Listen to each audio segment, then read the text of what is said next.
Sir Muhammad Iqbal, widely known as Allama Muhammad Iqbal, was a globally renowned poet, philosopher, scholar, and political thinker who lived from 1877 to 1938. His profound poetic vision inspired the cultural and political revival of Muslims in British India, earning him the honorifics Shair-i-Mashriq, poet of the East, and Mufakir-i-Pakistan, the thinker of Pakistan. He remains the universally acknowledged spiritual and intellectual force behind the creation of Pakistan. Muhammad Iqbal was born on November 9, 1877, in Sialkot, Punjab, British India, now in Pakistan, into a family of Kashmiri descent. After receiving his early education in Sialkot, which instilled in him a strong foundation in Islamic studies and literature, he moved to Lahore for higher studies. There he earned his bachelor's and master's degrees in philosophy from Government College, where he was heavily influenced by his mentor, Sir Thomas Arnold, a noted scholar of Islam. In 1905, Iqbal embarked on a transformative educational journey to Europe. He first traveled to England, where he earned a second BA from Trinity College, Cambridge, and qualified as a barrister at Lincoln's Inn, London. Following this, he went to Germany and obtained a PhD in philosophy from the University of Munich in 1908, submitting his thesis on the development of metaphysics in Persia. His time in Europe was critical. While he engaged with Western intellectual giants like Goethe, Nietzsche, and Bergson, he also grew critical of the West's materialistic civilization, which ultimately deepened his conviction in the spiritual ideal of Islam.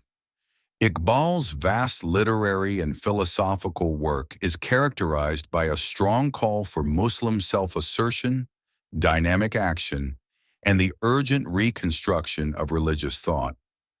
The central theme of his philosophy is Khudi, the self or ego, which he articulated primarily in his long Persian poem, Asrar-i-Khudi, The Secrets of the Self, 1915.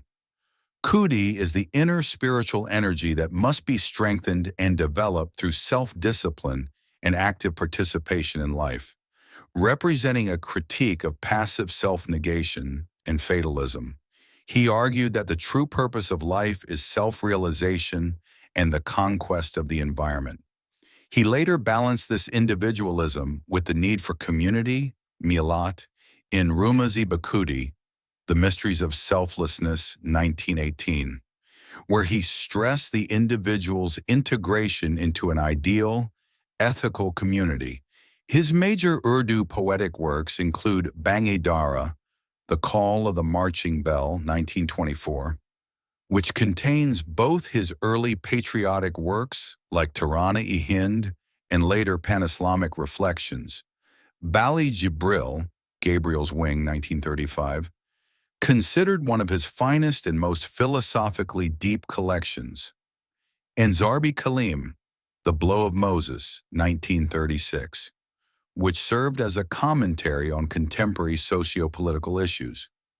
His final collection, Armagan-e-Hijaz, Gift of the Hejaz, 1938, was published posthumously and contained verses in both Persian and Urdu. Furthermore, his most famous prose work, The Reconstruction of Religious Thought in Islam, 1930, is a collection of lectures arguing for a dynamic reinterpretation of Islamic heritage in the light of modern knowledge. In politics, Iqbal transitioned from a pan-Indian nationalist, as seen in his early poetry, to an ardent advocate for Muslim political identity, providing the intellectual framework for the two-nation theory. His defining political moment came on December 29, 1930, when he delivered his presidential address at the All India Muslim League session in Allahabad.